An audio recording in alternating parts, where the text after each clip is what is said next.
Vachanamrut Gadhada Pratham Prakran. Creation and Destruction. In the somewhat year 1876, on Maksha Sud Poonam, the 1st of December 1819, Shriji Maharaj was sitting in Dada Khachar's darbar in Gadhada. He was dressed entirely in white clothes. A sabha of sadhus, as well as haribhaktas from various places, had gathered before him. Shriji Maharaj then said, when a person understands the nature of the causes of the entire creation, specifically Purush, Prakriti, Kal, and the 24 tattvas, including Mahatattva, then he is released from the bondage of his avidya, and the 24 tattvas that evolve from avidya. Then, Muktanand Swami asked, Maharaj, how can their nature be known? Shriji Maharaj then said, their nature can be realized by knowing their characteristics. I shall now describe those characteristics. Purush is the controller of Prakriti, and is also distinct from her. He is indivisible, without a beginning, and without an end. He is self-luminous, omniscient, imperishable, Satya, Kshetragna, and the cause of all the activities that possess a form.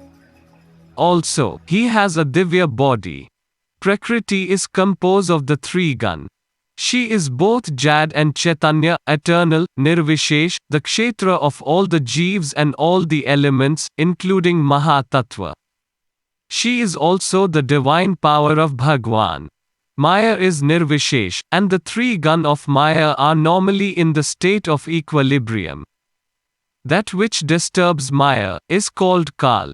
Now I shall describe the characteristics of Mahatattva and the other elements, so please listen.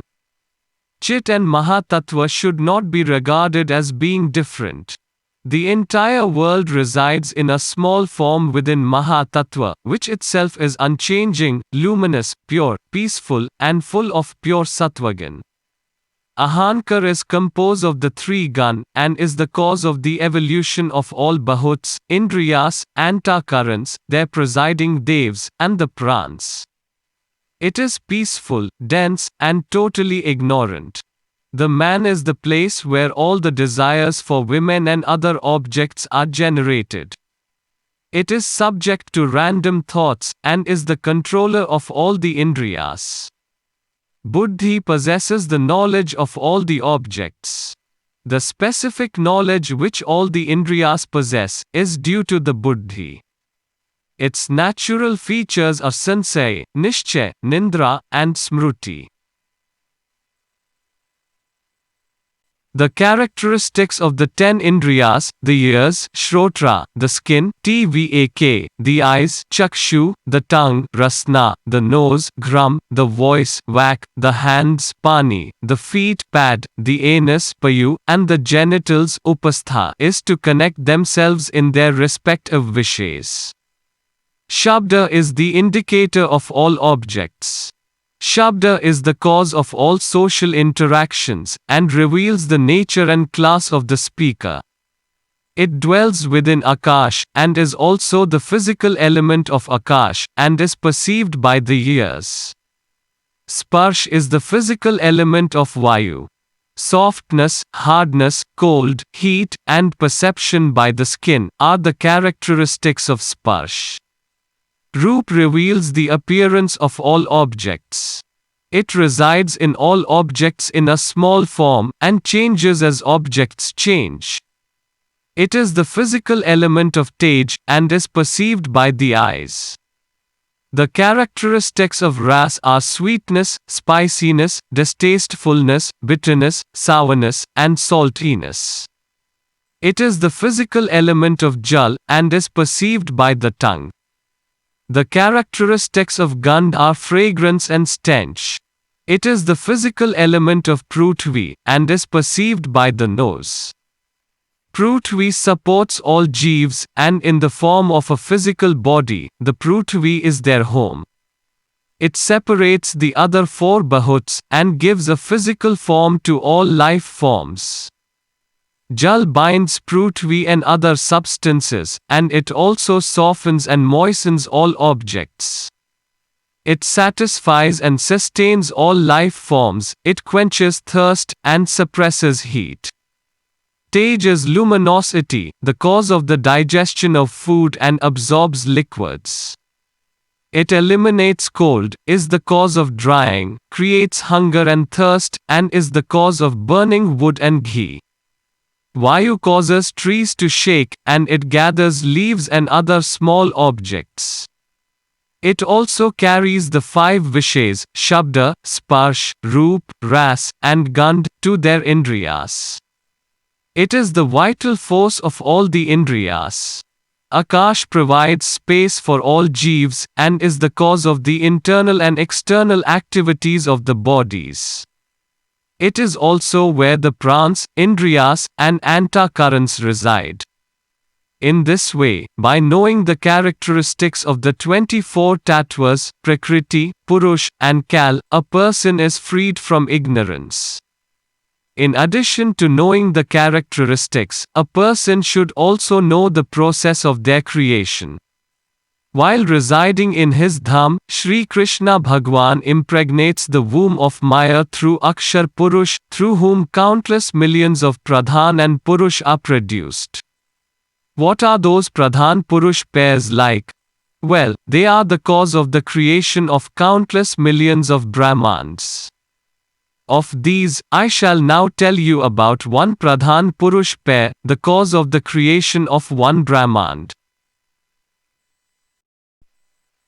Firstly, Purushottam Sri Krishna Bhagwan, in the form of Purush, impregnated the womb of Pradhan. From the Pradhan, Mahatattva evolved. From Mahatattva, the 3 types of Ahankar evolved. Of these, from Sattvic Ahankar, the man and the presiding devs of the Indriyas evolved, from Rajas Ahankar, the 10 Indriyas, the Buddhi, and the Prans evolved, and from Tamas Ahankar, the 5 Bahuts and the 5 Tanmatras evolved. These tattvas were created in this way. Then, inspired by the will of Bhagwan, each tattva with its own components, helped create the bodies of the Ishwars and the Jeevs. A particular Ishwar's bodies are known as Virat, Sutratma, and Avyakrit. A particular Jeev's bodies are known as Stul, Sukshma, and Karan. The body of Ishwar, called Virat, has a lifespan of 2 parardhas. 14 Manvantars pass during one of Virat Purusha's days, and his night is the same duration as the day.